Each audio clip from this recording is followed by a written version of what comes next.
let's take this in another direction just briefly. I've got another document open here. It's your typical default Photoshop document.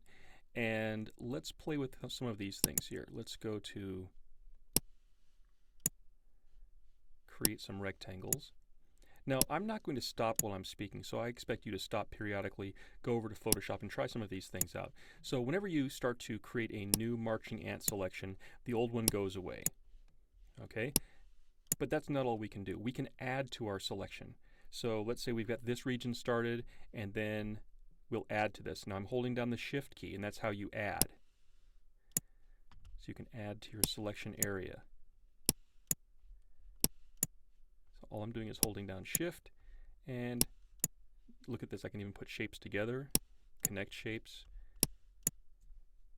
It's all one thing, right?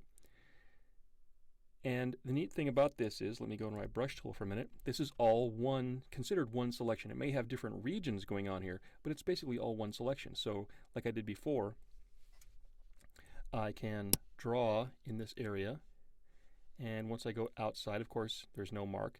When I come back in, it's all part of one selection.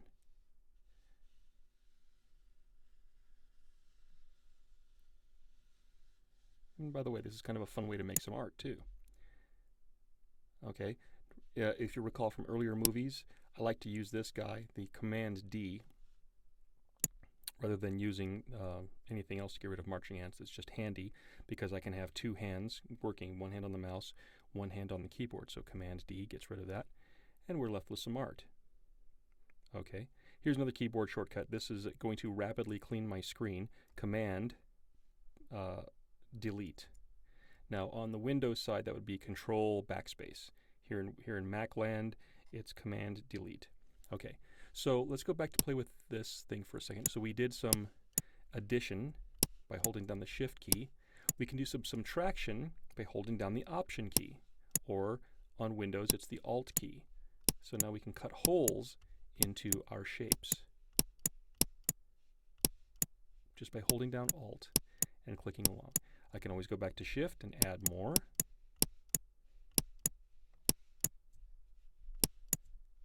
And then keep subtracting in other ways.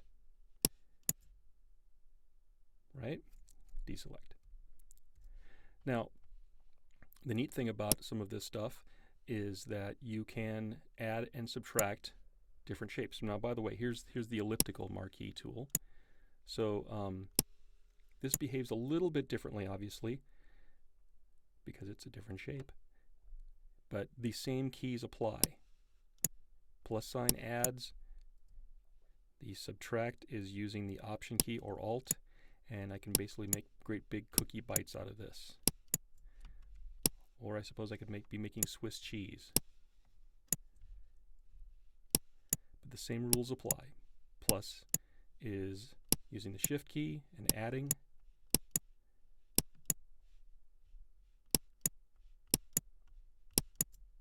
Right? Now, here's the other thing.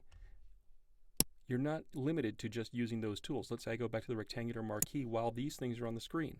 I can add some rectangles here.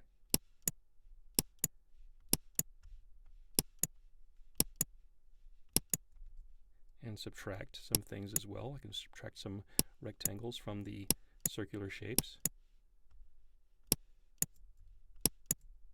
Okay, and the same rules apply there in terms of going across different things like this.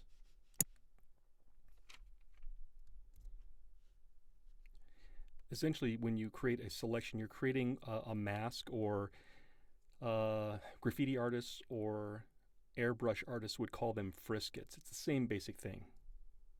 So I just cleaned off my screen with Command Delete.